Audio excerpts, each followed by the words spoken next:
Sutil, quando estamos lendo essa carta, isso aqui pode parecer para nós passar desapercebido, mas tem uma profundidade imensa. Tá? Olha só, e tu, ó Timóteo, guarda o que te foi confiado. Preste muita atenção nessa frase que o apóstolo Paulo fala. Evitando os falatórios inúteis e profanos e as contradições do saber, como falsamente lhe chamam.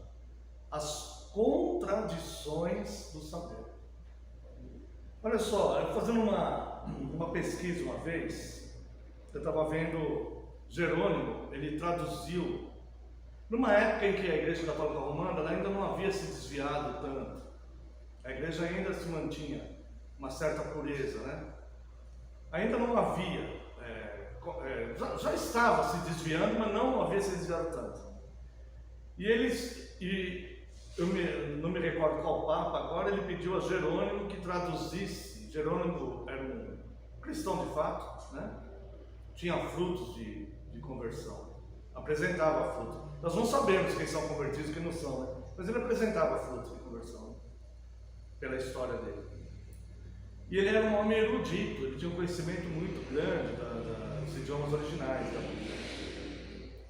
E esta passagem, ele foi chamado para traduzir a Bíblia para o latim. O latim não é idioma original. O latim não é, né? É grego, hebraico e um pedacinho aramaico. E ele foi chamado, então, o Papa pediu para ele traduzir a Bíblia para o... E ele traduziu a Bíblia exatamente como a nossa, que nós usamos aqui. Os 66 livros. Tá?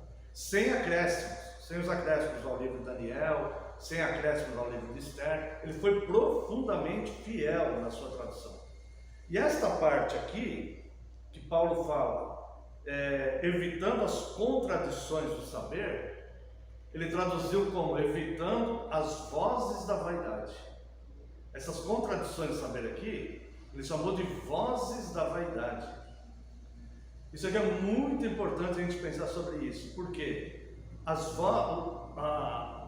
o que sujeitou a humanidade foi a vaidade. Romanos 8 fala isso, né? O que sujeitou a humanidade foi a vaidade.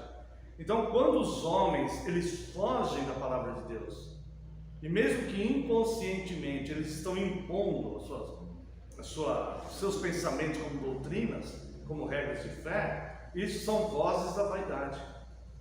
Tá? Então Jerônimo chamou de vozes da vaidade. Então, irmãos, nunca confunda a sã doutrina com a vaidade humana. Nunca confunda. Porque o que trouxe todo tipo de desvio, todo tipo de males para a igreja, inclusive derramamento de sangue inocente, foi fugir das Escrituras e seguir as vozes da vaidade, as contradições do saber, as contradições que existem no saber humano, no conhecimento humano.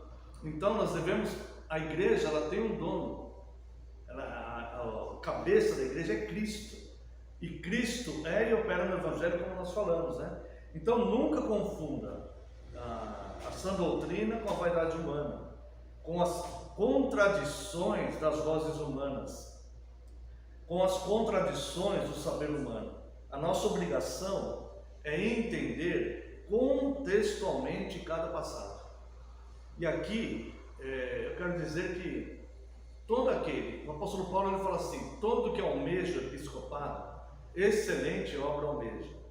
Mas toda aquela pessoa que se sente vocacionada a ser um oficial da igreja, ser um ministro da palavra, ser um presbítero, ser um diácono, em primeiro lugar ele tem que ter essa obrigação dele estudar as Escrituras contextualmente, porque os oficiais eles são chamados para ensinarem as Escrituras e não para ensinarem a sua interpretação particular, a sua opinião, as suas visões, o que ele acha que foi revelado para ele. Não, ele é chamado para ensinar o que já está revelado. Então ele tem como, por obrigação, se esmerar para estudar cada vez mais as Escrituras contextualmente. Nada desse negócio de versículo isolado, pegar um versículo aqui, um versículo ali, escolher a dedo. Não, tá? Porque aí seriam as contradições das vozes da vaidade, as contradições do saber, né? Que Paulo fala para evitarmos.